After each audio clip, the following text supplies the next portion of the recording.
Have you tried to edit your photos before and found it a little frustrating or just too time consuming? Well, you're in the perfect place today because I'm going to show you how to edit your travel photos in less than 5 minutes. Hi, welcome back. If you're new to this channel, I'm Diane, and the goal of the PhotoFluent channel is to help you turn down the volume of your inner critic, get creative with your camera, and take some photos that really capture the beautiful moments that you're experiencing. Today, we're going to talk about editing, and I do my editing in Lightroom. And there are a few reasons that I love Lightroom. One is that it's really intuitive, and if you've used it before and think, I don't agree, stick with me here. They make it so that you can really get started with some basic, simple adjustments, and then increase your level of complexity if you feel like it. The other thing I like about Lightroom is that you can organize and edit all in the same place. And here's the third thing that I think you're going to love about Lightroom too. It's non-destructive. Well, what does that even mean? Non-destructive means that you can edit all kinds of different things. You can undo one edit, you can undo all of the edits, and you haven't lost a single pixel. So the image file that you imported into Lightroom doesn't change with the edits. It means you have all the opportunity in the world to play around and not damage your photo. That is pretty cool, right? Okay, if you're really new to editing and just getting started with Lightroom, I have a couple of resources linked below. One is installing Lightroom, and the other is importing your photos into Lightroom, because you have to import your photos to be able to do the edits that I'm about to show you. Okay, so my goal, under 5 minutes. Now, actually 5 minutes gives me enough time to do a lot of really complex edits. That's not my goal today, because if you're not familiar with the software and somebody races through 5 minutes of really complicated stuff, then it just gets confusing and really overwhelming. So I'm going to show you a few minutes worth of very basic edits, because my goal is for you to come away from this tutorial saying, hey, I can do this, and get inspired to get your photos out and edit them. Okay, what's the best way to learn? To jump into Lightroom and get started. So let's head on over. Okay, here we are in Lightroom, and this is the photo that we're going to edit first. Now, this is probably a pretty typical photo like many that you have, in that there's really bright highlights and really dark shadows. Because when we travel, we're often out in the middle of the day, and that's the lighting situation that we end up with. So what we're going to do is go over up here to the Develop module in Lightroom, and we're mostly going to be in this basic panel. Now today what I'm going to show you are adjustments that are global adjustments. And what that means is when I slide these sliders back and forth, they affect the entire image. And I think they're the most basic and simple places to get started. The adjustments up here are local adjustments, and that means it only impacts a small portion of your photo. It's a little more advanced. So today for this demonstration, we're just going to stick with the global adjustments. I like to have my panel set up in solo mode. So you right click and make sure solo mode is clicked. That way, when I click the basic panel, that's the only thing that shows, rather than all of the panels being open, which can get kind of confusing. Okay, so let's jump into editing. I hope you have your stopwatches ready. Now, the first thing I would do here is not the exposure. I know a lot of people start with that, but I think it's a little heavy-handed, so I come back to that at the end. Now, the first thing I would do is adjust these highlights because they're way too bright.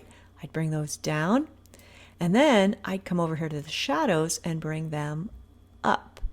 Now, that flattens out our image a little bit. It brings the highlights down, the shadows up, but we need the midtones to come out to give us some more contrast, some more pop.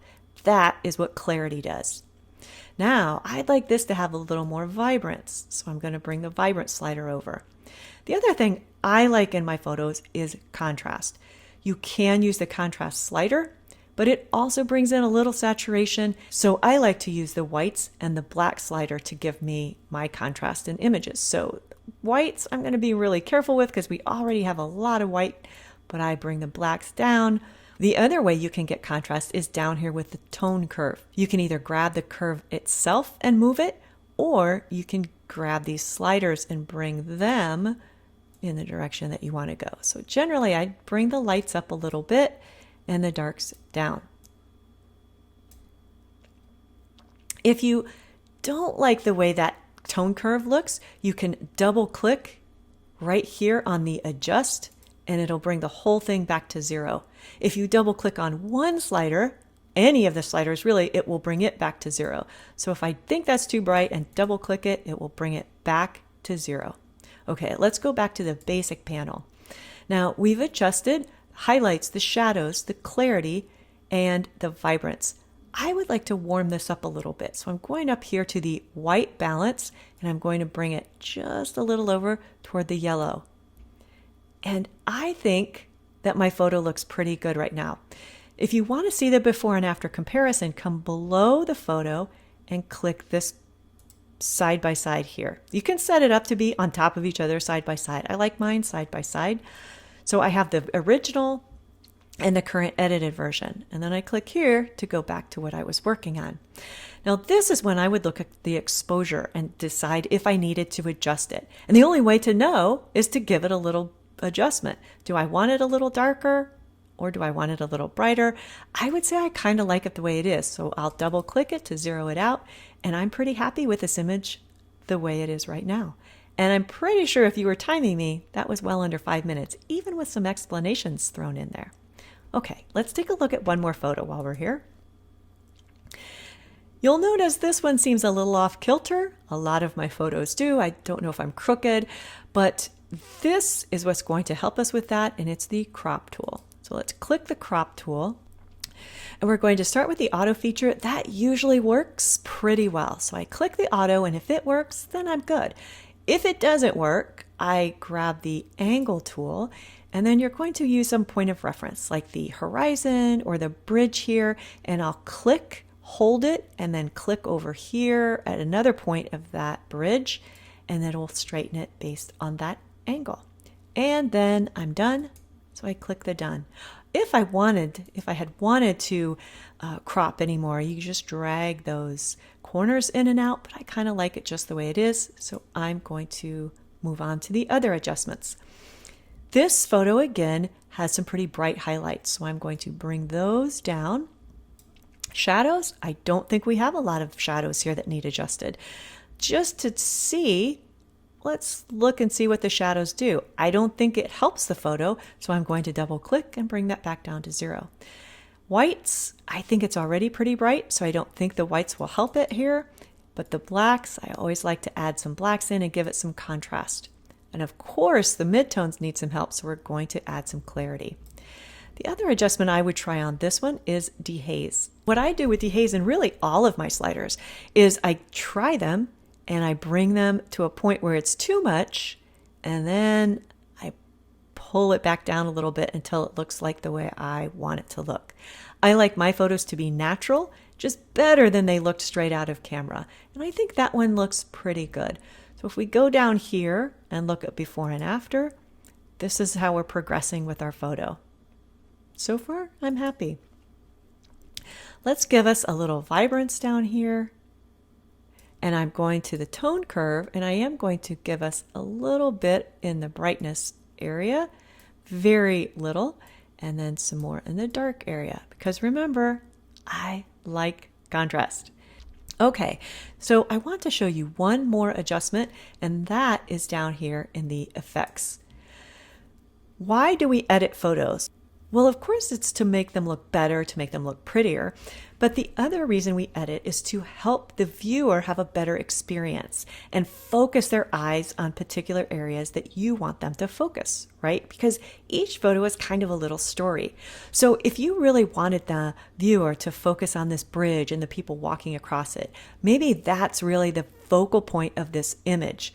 One way to do that is to add a vignette, because what happens is we tend to focus as viewers on the brightest areas of the photos.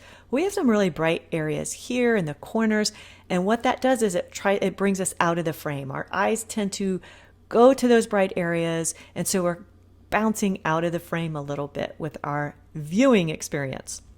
What the vignette does is it pulls our attention into the middle. What I'll do is bring the vignette all the way down and then adjust the shape of the vignette. So you can get that midpoint changed, the roundness, and feather, I always bring up way up so it looks a little more natural. Then when I get it to the shape I want, I bring it to the intensity that I want. And you'll see when we look at the before and after, it just has that impact of really pulling the eyes in to the center of the frame a little bit more. So you can see well under 5 minutes, and we took this kind of blah photo, and now it has a little more pop, a little more wow factor, and it's just more interesting. See how easy that was? I know you can do it. You can transform those not so great photos into wow photos. And I would love to hear from you. Have you tried editing before? Do you love it? Do you hate it? Are you excited to get back into it? Let me know in the comments below.